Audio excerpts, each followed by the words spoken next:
Fourth MCQs है when two identical traveling waves are superposed the velocity of the resultant wave वो remain same है। B option आएगा remain same. Fifth MCQs at which temperature the velocity of sound in air would become double than its velocity at 20 degree. ये आपकी book में एक example given है जिसमें just value change है, उसमें 10 डिग्री है, इधर 20 डिग्री है। सेम बाकी जो मेथड है सेम है। इसको सॉल्व करेंगे तो इसका आएगा A option 899 degree centigrade. 6 MCQs है the ratio of velocity of sound in hydrogen to the velocity of sound oxygen is, ये 4:1 आएगा, B option.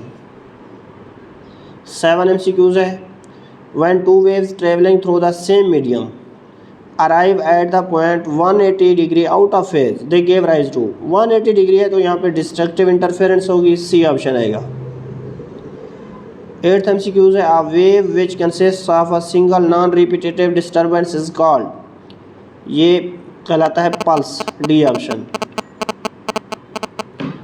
Presence of moisture in air, moisture की वजह से अपना वेलोसिटी ऑफ साउंड इंक्रीज हो जाएगी, सी option आएगा। क्योंकि मॉइस्चर बढ़ने से ह्यूमिडिटी बढ़ेगी तो उसकी जो डेंसिटी है कम होगी, डेंसिटी कम होगी तो उसका जो ताल्लुक है वेलोसिटी से वो इन्वर्स है, डेंसिटी कम होगी तो वेलोसिटी उसका क्या होगा, इंक्रीज होगा, सी ऑप्शन है उसका। 10th MCQ stars moving away from the earth shows आ, ये रेड शिफ्ट शो करेंगे, बी ऑप्शन आएगा। मूविंग टूवर्ड होगा तो वो होगा ब्लू शिफ्ट, मूविंग अवे होगा तो वो होगा रेड शिफ्ट।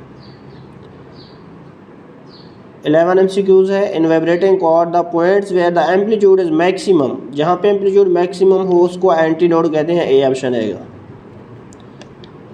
12th MCQs है beats can be heard when difference of frequency is not more than 10 hertz, C option आएगा। 13 MCQs है increase in velocity of sound in air for 1 centigrade rise in temperature, ये fact of temperature वाले से है, and में जो उसका result आता था ना 0.61 मीटर पर second 1 centigrade rise in temperature के लिए वो होता था, तो इसका ऑप्शन आएगा सी 0.61 मीटर पर second. 14 MCQs the distance between two consecutive node and anti node, दो कंसेक्टिव नोड और एंटी नोड के दरमियान जो डिस्टेंस है वो λ/2 होता है, सी ऑप्शन आएगा। 15 MCQs it is possible to distinguish between transverse and longitudinal waves from the property of polarization। Polarization हमें बताता है कि ये जो लाइट है वो क्या है, ट्रांसवर्स वेव्स है।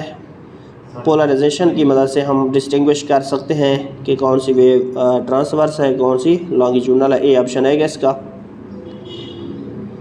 Superposition of number of harmonic waves form, ये स्टैंडिंग वेव्स, सी ऑप्शन आएगा।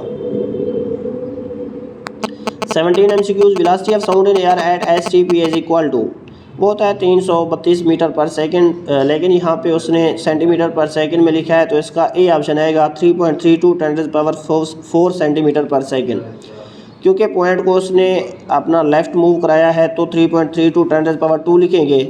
साथ ही आप 10⁻⁻² से मल्टीप्लाई भी करेंगे, डिवाइड भी करेंगे, क्योंकि सेंटीमीटर पर सेकंड में आ रहा है, तो इसका जो आंसर आएगा 3.32 10⁻⁴ सेंटीमीटर पर सेकंड। ए ऑप्शन है इसका।